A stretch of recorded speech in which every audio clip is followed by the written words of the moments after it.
نحمده ونصلي ونسلم على رسوله الكريم أما بعد أعوذ بالله من الشيطان الرجيم بسم الله الرحمن الرحيم فبما رحمة من الله لنت لهم ولو كنت فظا غليظ القلب لانفضوا من حولك صدق الله العظيم وصدق رسوله النبي الكريم إن الله وملائكته يصلون على النبي يا أيها الذين آمنوا صلوا عليه وسلموا تسليما الصلاة والسلام عليك يا سيدي يا رسول الله وعلى آلك وأصحابك يا سيدي يا حبيب الله الصلاة والسلام عليك یا سیدی یا رحمت للعالمین وعلی آلک واصحابک یا خاتم النبیین۔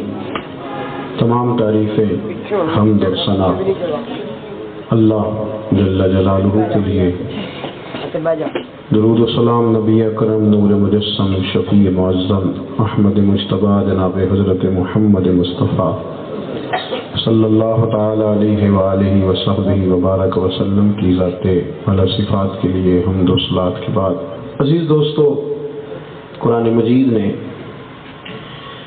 نبی رحمت صلی اللہ تعالی علیہ وسلم کی تعریفیں مختلف انداز میں بیان فرمائی ہیں۔ ایک جگہ ارشاد فرمایا کہ فَبِمَا رَحْمَةٍ مِّنَ اللَّهِ لِنْتَ لَهُمْ،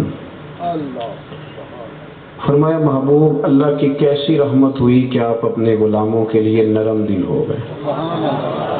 وَلَوْ كُنْتَ فَظًّا غَلِيظَ الْقَلْبِ لَانفَضُّوا مِنْ حَوْلِكَ، اگر آپ سخت مزاج سخت دل ہوتے تو یہ غریب آپ کے پاس سے بکھر جاتے۔ نبی رحمت صلی اللہ تعالی علیہ وسلم کی نرم دلی نے، رقت نے، حضور کے پیار نے، اللہ تبارک و تعالیٰ کی طرف سے جو محبوب پاک صلی اللہ علیہ وسلم کو یہ خاص نعمت عطا کی گئی، اس نے لوگوں کو جوڑ کے رکھا اور قریب رکھا۔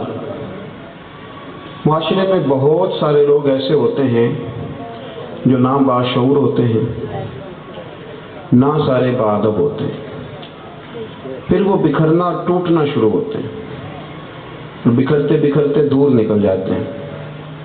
ہمارے ہاں ایک بہت بڑا طبقہ ایسا ہے جو بہت سارے لوگوں کو جاہل کہتا ہے، ان پڑھ کہتا ہے، بیوقوف کہتا ہے۔ میں یہ گزارش کروں گا کہ کسی کو جاہل کہہ کے جان چھڑا لینا یہ تو بڑی آسان سی بات ہے۔ میرے گاؤں کے لوگ جاہل ہیں جی، سارے تعلیم ہی نہیں حاصل کی، پڑھے نہیں، یہ تو بالکل آسان بات ہے۔ آپ نے جان چھڑا لی یہ لفظ کہہ کے کہ ان پڑھ ہیں سارے، لوگوں کو پتہ ہی کچھ نہیں، یہ تو بالکل آسان بات ہے۔ کمال تو یہ تھا کہ اگر آپ پڑھے لکھے تھے تو پھر آپ اپنا شعور آگے بانٹنا شروع کرتے۔ میری باتوں پر توجہ ہے آپ حضرات کی؟ اگر آپ باشعور، دیکھیں نا، ایک لڑکے نے MBA کیا ہے، BBA کیا ہے، MSc کی ہے، MPhil کر رہا ہے، بڑے خاندان کا بڑا لڑکا ہے، اکثر جہازوں پہ سفر کرتا ہے، لیکن سارے لوگ تھوڑی بیٹھتے ہیں روز جہاز پہ۔ کئی بیچارے ایسے بھی تو ہیں جو کمیٹی ڈال کے عمرہ کرنے جاتے ہیں، اور چونکہ محفلیں لمبی لمبی ہوتی ہیں تو ان کا تو ٹکٹ بھی نہیں نکلتا، کون 4 بجے تک ٹکٹ کا انتظار کرے، تو وہ کمیٹی ڈال کے بیچارے عمرہ کرنے جاتے ہیں، 10,000 کئی دفعہ ادھار بھی لیتے ہیں، تو وہ تو سمجھتے ہیں کہ بس میں بیٹھنے لگا ہوں، نہ ان کو یہ پتہ ہے کہ میں نے سیٹ نمبر کیسے دیکھنا ہے، نہ ان کو یہ پتہ ہے کہ میں نے بیلٹ کیسے، وہ تو گھبرا جاتے ہیں امیگریشن کراتے ہوئے۔ اب وہ ایک لڑکا ہے، دور کھڑا ہے، اسے پتہ چل گیا بابا جی میرے گاؤں کے ہیں، تو وہ تنقید کر رہا ہے، کہہ رہا دیکھو تھوڑا سا پڑھ جاتے تو انہیں فائدہ نہ ہو جاتا، کچھ تعلیم حاصل کر لیتے تو بہتری نہیں تھی۔ وہ بابا جی بیچارے جہاز کا عملہ انہیں کبھی کہیں سے اٹھاتا ہے، کہیں بٹھاتا ہے، وہ الجھ گئے، اور یہ دور بیٹھ کے تنقید کر رہا ہے۔ دل یہ کرتا ہے کہ اس کی ڈگریاں لے کے پھاڑ بھی جائیں اور اسے کہا جائے کہ تو اگر پڑھا لکھا ہوتا نا، اور تجھے پتہ چل گیا تھا یہ میرے گاؤں کے ہیں، میرے شہر کے ہیں، میرے محلے کے ہیں، تو دروازے پہ جا کے ان کا استقبال کرتا، پھر تو سیٹ نمبر دیکھ کے انہیں سیٹ پہ بٹھاتا، پھر ہاتھوں سے سیٹ بیلٹ باندھتا، پانی کی بوتل بھی دیتا اور کہتا بابا جی گھبرانے والی بات کوئی نہیں، میں آپ کے علاقے کا ہوں، فلانی سیٹ پہ بیٹھا ہوں، آواز دیں گے تو میں دوبارہ بھی حاضر ہو جاؤں گا۔ لیکن تعلیم کس کو کہتے ہیں کہ میں کھڑا ہوا جنازہ پڑھانے میں، یہاں چونکہ اساتذہ بیٹھے ہیں، علماء بیٹھے ہیں، اور پختہ مزاج پختہ فکر لوگ بیٹھے. میری طرح کا چھوٹا آدمی کبھی جنازہ پڑھانے جاتا ہے تو تنقید کرتا ہے، چونکہ خطابت کے لیے الفاظ کا چناؤ کرنا ہوتا ہے، تو وہ کہتا ہے دیکھو جی کتنا برا زمانہ ہے، لوگوں کو تو جنازے کی دعا بھی نہیں آتی، دعائے قنوت بھی نہیں آتی. تو یہ میں نے تنقید کر دی سارے مجمع پہ. تو اگر میرا کوئی نمازی مجھے کھڑا کر لیتا اور کہتا پیر صاحب آپ نے کس دن کلاس لگائی تھی جنازہ سکھانے کی، آپ نے کو کہا تھا ہمیں کیا وہ بیٹھے آج جنازہ سکھانا ہے، آپ نے سکھایا نہیں اور بغیر سکھائی آپ نے تنقید کر دی. فلانا بڑا بے ادب ہے، اسے گفتگو کا سلیقہ نہیں آتا. او بھائی بات ٹھیک ہے تیری کہ وہ لفظوں کا چناؤ ٹھیک نہیں کرتا، لیکن اسے بے ادب کہنے سے پہلے ضروری ہے کہ اسے ادب سکھا لیا جائے، اسے پہلے تہذیب سکھائی جائے. سیکھنے کے بعد اگر غلطی کرے گا تو پھر آپ اسے تنبیہ بھی کریں گے، پھر آپ اس پر تنقید بھی کریں گے، لیکن بغیر سکھائے ہی. میری قوم کے بیسیوں درجنوں سینکڑوں نوجوان ایسے ہیں جو تو بھی آئے نہیں، دین کی الف با بھی نہیں سیکھ سکے. کاش وہ دین سے آگاہی حاصل کرتے اور ہم انہیں بہت ساری چیزیں پہنچانے میں کامیاب ہو سکتے، اور بڑا نیچے اتر کے ان کے ذہنوں کے مطابق کچھ باتیں انہیں دے پاتے تو پھر گلی گلی لڑائیاں نہ ہوتی، چونک چونک طلاقیں نہ ہوتی، پھر اتنی بے راہ روی نہ ہوتی. دوسروں کی غلطی نکال کے بیٹھ جانا آسان ہے، لیکن لوگوں کو شعور دینا، تقسیم کرنا، بانٹنا. یہ ہمارے بہت سارے محکموں میں کورس ہوتے رہتے ہیں کہ کورس کر لو نئے سرے سے تاکہ باتیں تازہ ہو جائیں. دین کا ہم کورس ہی نہیں کرتے، سوچتے ہی نہیں. نبی کریم صلی اللہ علیہ وسلم کا یہ کمال ہے کہ ان پڑھ سے ان پڑھ بندہ، توجہ ہے نا میری بات پر، ان پڑھ سے ان پڑھ بندہ، اور جو بڑا اشتعال دلا لیتا ہے وہ بھی اگر آتا تھا نا اور جب دروازے رسول پہ پہنچ جاتا تھا تو پھر میرے محبوب اس کی تربیت فرما دیا کرتے. صحاح میں روایت ہے حضرت انس بن مالک رضی اللہ تعالیٰ عنہ فرماتے میں موجود تھا، حضور گزر رہے تھے، ایک شخص آیا کس کام بھیک مانگے. وہ حضور سے نہ کچھ لینے آیا، کچھ مانگنے آیا. اللہ کے محبوب صلی اللہ علیہ وسلم نے نا سرخ دھاری دھار نجرانی چادر اوڑھ رکھی تھی، سرکار گزر رہے تھے. اب اسے آداب نہیں آتے، وہ آگے بڑھا اور حضور کی چادر مبارک پکڑ کے کھینچا. حضرت انس بن مالک کہتے ہیں جب اس نے چادر کھینچی تو میں نے دیکھا حضور کی گردن مبارک پہ نشان پڑ گیا. کھٹکھٹائے نا ذرا کو میرا دروازہ زور سے بھکاری، تو خیرات اسے کیا ملنی ہے، ہو سکتا ہے 2-3 تھپڑ ضرور مل جائیں کہ تو بے ادبی ہو گیا ہے، تجھے پتہ ہی کوئی نہیں، تمیز ہی نہیں ہے. توڑے گا دروازہ، خیرات لینے آیا کہ تو قرضہ لینے آیا ہے. لیکن میرے دوستو چشم فلک نے یہ نظارے کئی بار دیکھے، اور صحابہ کہتے ہیں یہ انداز ہم نے کئی دفعہ دیکھے. سرور کائنات صلی اللہ علیہ وسلم کی اس نے چادر مبارک کو پکڑ کے کھینچا، حضور نے رخ انور اس کی طرف پھیرا تو کہنے لگا اے محبوب صلی اللہ علیہ وسلم میں کچھ لینے آیا ہوں، مجھے کچھ دیجئے. حضرت سیدنا انس بن مالک فرماتے مجھے بڑا غصہ تھا، میرا دل کرتا تھا اسے ماروں، لیکن میں حیران ہوا جب سرکار نے اس کی طرف توجہ کی نا فالتفت الیہ فضحک، جب انہیں حضور نے اس کی طرف دیکھا تو میرے نبی نے مسکرانا شروع کر دیا. اور بریلی کے امام فرماتے ہیں جس کے گچھے سے لچھے جڑے نور کے، ان ستاروں کی نزہت پہ لاکھوں سلام، اور جس کی تسکین سے روتے ہوئے ہنس پڑے. اعلیٰ حضرت کا جو سلام ہے نا سارا یہ پوری سیرت ہے، جس کی تسکین سے روتے ہوئے. اب یہاں سوال پیدا ہوتا تھا کہ رونے والا حضور کی تسکین دیکھے گا تو وہ رونے والا ہنس پڑے گا تو پھر تو اسے لمبا انتظار کرنا پڑتا ہوگا کب حضور مسکرائیں گے اور کب دکھ جائیں گے. تو اعلیٰ حضرت نے اگلے شعر بھی کہا اور جواب بھی دیا، کہنے لگے یہ ہنسنا کبھی کبھی نہیں ہوتا تھا، یہ تو میرے نبی کی عادت تھی. اس کی تسکین سے روتے ہوئے ہنس پڑے، اس تبسم کی عادت پہ لاکھوں سلام.